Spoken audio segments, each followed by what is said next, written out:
আজকের ভিডিওটি আনসার সদস্যদের জন্য খুবই গুরুত্বপূর্ণ। চেষ্টা করবেন ভিডিওটি প্রথম থেকে শেষ পর্যন্ত দেখে নেওয়ার জন্য। তো আমরা সকলে জানি আনসার সদস্য, অঙ্গীভূত আনসার এবং সাধারণ আনসার, তো এরা কিন্তু সব থেকে বেশি কষ্টে জীবনযাপন করে। এরাই সব থেকে বেশি বৈষম্যের শিকার হয়, আমরা যতদূর এই পর্যন্ত দেখতে পেয়েছি। তবে আশার বাণী হচ্ছে নতুন মহাপরিচালকের হাত ধরে আনসারে যে সংস্কার কার্যক্রম বা প্রক্রিয়া চলমান রয়েছে, আশা করা যায় এই সংস্কার কার্যক্রম বা প্রক্রিয়া শেষ হলে আনসার বাহিনী হবে সুসংগঠিত এবং নতুন একটি বাহিনী, যা দেশের সুনাম বয়ে নিয়ে আসবে। আমরা এরকমটা দেখতে পাচ্ছি।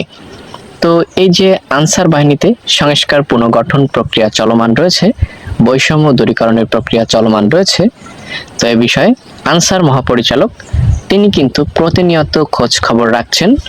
আমরা দেখতে পাচ্ছি প্রতিনিয়ত 64 জেলার আনসার কমান্ডারগণের সঙ্গে, জেলা কমান্ড্যান্ট গণের সঙ্গে তিনি কথাবার্তা বলছেন, কনফারেন্স করছেন, বিভিন্ন ধরনের সংবাদ সম্মেলন করছেন এবং এ বিষয়ে প্রতিনিয়তই কিন্তু তিনি আপডেট জানাচ্ছেন।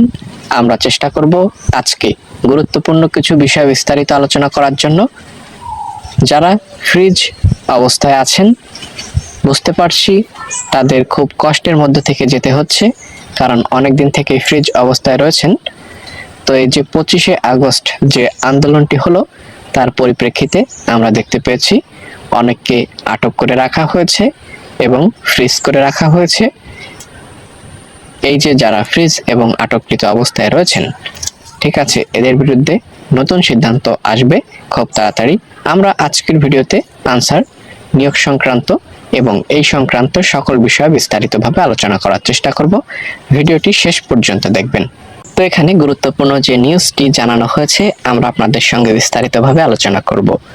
বাংলাদেশ আনসার ও গ্রাম প্রতিরক্ষা বাহিনীর বর্তমান মহাপরিচালক major general Abdul Motaleb Sajjad Mahmud SGP এনডিইড এএফডব্লিউইউসি পিএসসি দেখতে পাচ্ছেন, এর নেতৃত্বে এই বাহিনী প্রয়োজনীয় সংস্কারের ধারাবাহিকতায় প্রতিদিন নিজেদের সক্ষমতা অর্জনের পথে দীপ্ত প্রত্যয়ে এগিয়ে যাচ্ছে এবং দেশবাসীর কাছে নতুনভাবে গঠনমূলক ভূমিকায় সুপরিচিত হচ্ছে। নতুন বাংলাদেশের প্রান্তিক পর্যায়ের উন্নয়ন ও সামাজিক নিরাপত্তা সহযোগী হিসেবে এ বাহিনীর চলমান সংস্কার ও সম্ভাবনার দিগন্ত উন্মোচনের কার্যকর প্রচেষ্টা অব্যাহত রয়েছে। তারই ধারাবাহিকতায় 18/11/2024 ইংরেজি অপরাহ্নে দেখতে পাচ্ছেন গৃহায়ন গণপূর্ত মন্ত্রণালয়ের মাননীয় উপদেষ্টা জনাব আদিলুর রহমান খান মহোদয় বাহিনীর সদর দপ্তরে সৌজন্য মত বিনিময়কালে প্রয়োজনীয় অবকাঠামোগত সহযোগিতার আশ্বাস প্রদান করেন।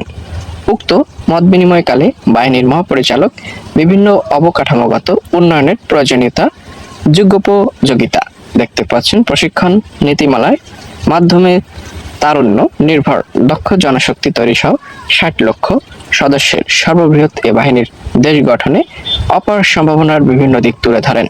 আশা করা যায় চলমান সংস্কার কার্যক্রম বাস্তবায়নের মাধ্যমে বাহিনীর সকল পর্যায়ের বৈষম্য, দুর্দশা ও অনিয়ম সমূহ চিরতরে দূর হবে এবং বাহিনীর প্রতিটি সদস্য গর্বিত উদ্যোগে দেশের মাটি ও মানুষের আকাঙ্ক্ষা পূরণে দৃঢ় সংকল্পবদ্ধ হবে। একই সাথে বাহিনীর অর্জিত সুনাম ভঙ্গের যে কোনো প্রচেষ্টা নির্মূলে কঠোর শাস্তিমূলক ব্যবস্থা গ্রহণের চলমান প্রক্রিয়া ও ন্যায্যতার ভিত্তিতে সকলের প্রাপ্যতা ও কল্যাণ নিশ্চিত করার ব্রত নিয়ে সংস্কার কার্যক্রম দ্রুত এগিয়ে যাচ্ছে। এ সময় বাহিনীর অতিরিক্ত মহাপরিচালক সহ সদর দপ্তরে ঊর্ধ্বতন কর্মকর্তাবৃন্দ উপস্থিত ছিলেন। তো এখানে যে আপডেটটি জানানো হয়েছে, বর্তমান আনসার মহাপরিচালক মহোদয় তিনি অর্থাৎ মেজর জেনারেল আব্দুল মোতালেব সাজ্জাদ মাহমুদ, তিনি এসে বাংলাদেশ আনসার বাহিনীকে, এখানে 60 লক্ষের একটি বিশাল পরিবার আনসার ও গ্রাম প্রতিরক্ষা বাহিনী, তো এদেরকে নতুন করে একটি সংস্কারের মধ্য থেকে তিনি আনছেন এবং এই সংস্কার কার্যক্রম ধারাবাহিকভাবে চলমান রয়েছে এবং এই চলমান কার্যক্রম শেষ হলে আনসার হবে সব থেকে সুসংগঠিত একটি বাহিনী, যেখানে থাকবে না কোনো বৈষম্য এবং সকলের ন্যায্য অধিকার বুঝে পাবে। এবং এই যে যারা ফ্রিজে রয়েছে, রেস্টে রয়েছে, অফার ব্লকে রয়েছে, ঠিক আছে, এবং যারা আটককৃত রয়েছে এদের বিরুদ্ধে পুলিশি তদন্ত কার্যক্রম প্রক্রিয়া চলমান আছে।